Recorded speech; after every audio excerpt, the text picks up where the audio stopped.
जैसे कहेंगे हमको वैसे ही चलना पड़ेगा, ये हमारे देश के वर्तमान प्रधानमंत्री मनमोहन सिंह ने संसद के बजट सत्र में 2 बार कहा, 1 बार नहीं 2 बार कहा। और हर बार उन्होंने कहा कि हमारी मजबूरी है, हम क्या करें, हमने जहां से कर्ज लिया है उनकी हर बात माननी है। अब अगर ऐसी स्थिति हमारे देश में है कि हमने कर्ज लिया है तो उनकी हर बात माननी है, तो जो कर्ज देने वाले हैं उनकी बातें क्या हैं जो हमें माननी है। सबसे खराब बातें जो वो हमें कहते हैं मानने के लिए, उनमें से 3 बातें सबसे खराब है। वैसे तो सभी खराब हैं, लेकिन 3 सबसे ज्यादा खराब है। जहां से हम कर्ज लेते हैं वो सबसे पहले हमको ये कहते हैं कि आप अपनी करेंसी का कीमत गिरा दो। हमारी करेंसी है रुपया और अंतरराष्ट्रीय करेंसी है डॉलर या यूरो डॉलर। तो वो ये कहते हैं कि डॉलर और यूरो डॉलर की तुलना में आप रुपए की कीमत कम कर दो। ये वो सबसे पहली शर्त लगाते हैं। अगर हम उनसे ये कहें कि हम ये नहीं करेंगे तो कहते हैं फिर कर्ज नहीं मिलेगा आपको। और हमारी सरकार की हालत इतनी खराब है कि बिना कर्जे के बजट नहीं बना सकते, बिना कर्जे के किसी को पगार नहीं दे सकते। तो जैसे ही वो कर्ज लेते हैं तो पहली ही शर्त मानते हैं कि रुपए की कीमत गिरा दो। मैं आपकी जानकारी के लिए एक छोटी सी माहिती देता हूं। जिस दिन भारत आजाद हुआ 15 अगस्त 1947 को, उस दिन भारत महाराज जी कर्ज मुक्त देश था। 15 अगस्त 1947 की तारीख में भारत देश पर 1 पैसे का भी कर्ज नहीं था। हमने सबसे पहली बार कर्जा लिया 1952 में, जब हमारे देश में पंचवार्षिक योजना शुरू हुई।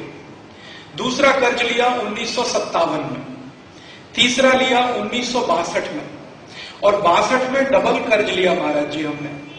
पहला तो लिया पंचवार्षिक योजना, तीसरी पंचवार्षिक योजना के लिए, और दूसरा लिया चीन से भारत पर जो हमला हो गया था उस चीनी हमले का सामना करने के लिए।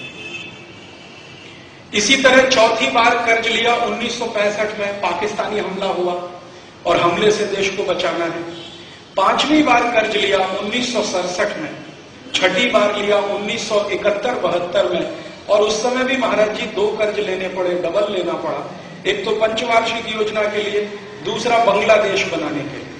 पाकिस्तान का हमला हुआ था 1971 में और उसका दुष्परिणाम बाद में बांग्लादेश रूप में आया। उसके बाद आगे कर्ज लिया 77 में, फिर 82 में, फिर 84 में, फिर ऐसे करते करते कर्ज लेते गए। 1991 तक हम जब कर्ज लेते थे तो उसका नियम यह था कि 2-3 साल 4 साल में एक बार लेते थे। 1991 में हमारे देश में डॉक्टर मनमोहन सिंह जब वित्त मंत्री बने तो इन्होंने एक नियम बना दिया कि भारत अब हर साल कर्ज लेगा। 1991 के पहले हर 2-3 साल 4 साल में या 5 साल में एक बार कर्ज लेंगे। 91 के बाद इस देश में एक नियम आया, उदारीकरण। गलती से उसको कह देते हैं उदारीकरण। वो उदारीकरण नहीं है, उधारीकरण है। तो नियम बन गया हर साल हम कर्ज लेंगे। 1991 के पहले महाराज जी इस देश में नियम था कि केंद्र सरकार विदेशी कर्ज लेती थी और राज्य को बांटती थी जिसको जितनी जरूरत हो। 1991 में नियम बन गया कि अभी सीधे राज्य सरकार भी विदेशी कर्ज ले सकती है। फिर 1996 में नियम बना इस देश में कि अब भारत का कोई भी म्युनिसिपल कॉरपोरेशन सीधे विदेशी कर्ज ले सकता है। फिर 2004 में, पिछले साल महाराज जी एक नियम बना दिया है सरकार ने कि अब भारत की कोई भी ग्राम पंचायत सीधे विदेशी कर्ज ले सकती है। पहले केंद्र सरकार लेती थी, फिर राज्य सरकार ने लेना शुरू किया, फिर म्युनिसिपल कॉरपोरेशन ने। अब भारत की ग्राम पंचायतें सीधे विदेशी कर्ज ले सकती हैं। और इस साल ये दुर्घटना हो गई। हिंदुस्तान की सबसे पहली ग्राम पंचायत जिसने विदेशी कर्ज लिया है वो कर्नाटक राज्य में है और उस ग्राम पंचायत का नाम है पुत्तूर। उडुपी जिले में है। उडुपी दक्षिण कर्नाटक का आखिरी जिला है, उसके बाद केरल राज्य शुरू हो जाता है।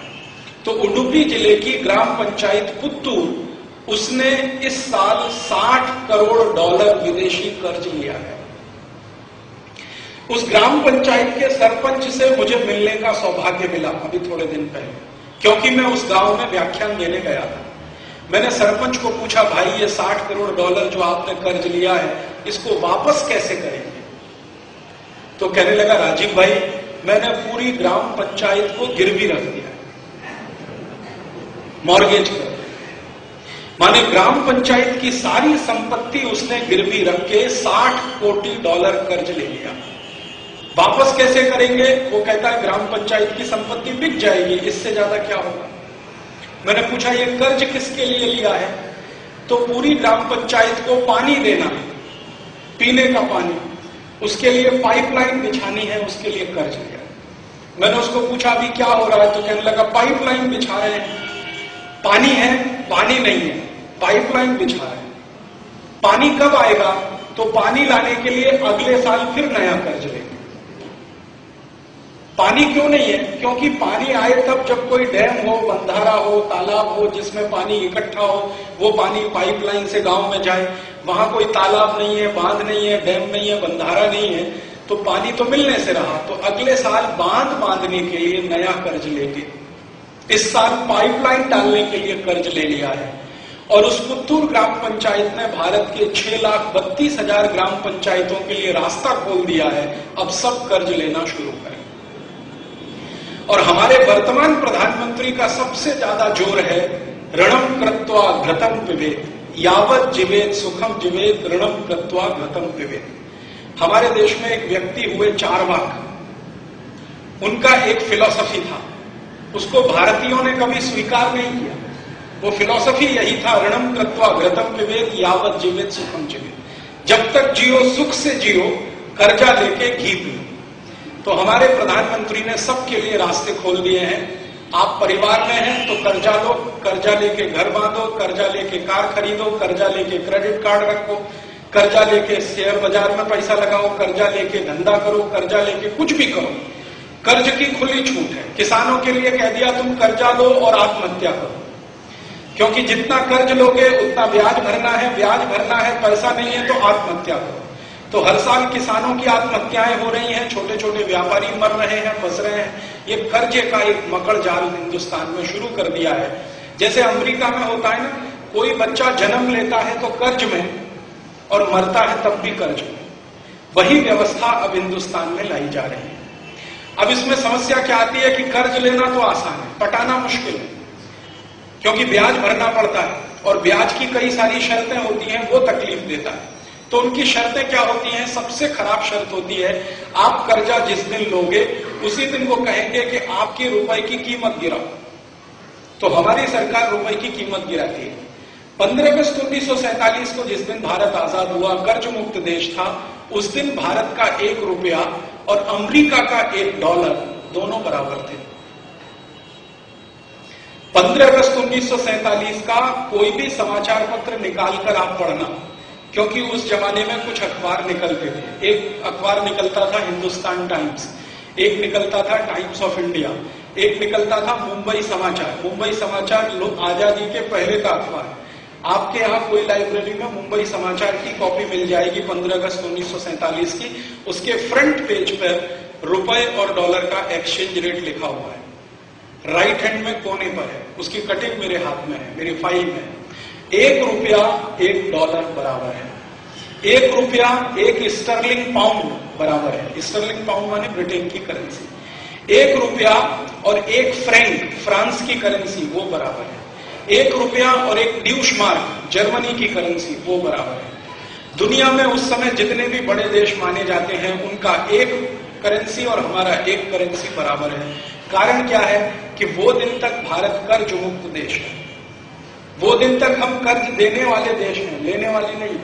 15 अगस्त 1947 को भारत साहूकार था और भारत का कर्जा इंग्लैंड के ऊपर था। 1732 कोटी स्टर्लिंग पाउंड, 1732 कोटी स्टर्लिंग पाउंड हमारा कर्ज इंग्लैंड के ऊपर था, जो हमने उनको दिया था 1939 में दूसरा विश्व युद्ध लड़ने के लिए।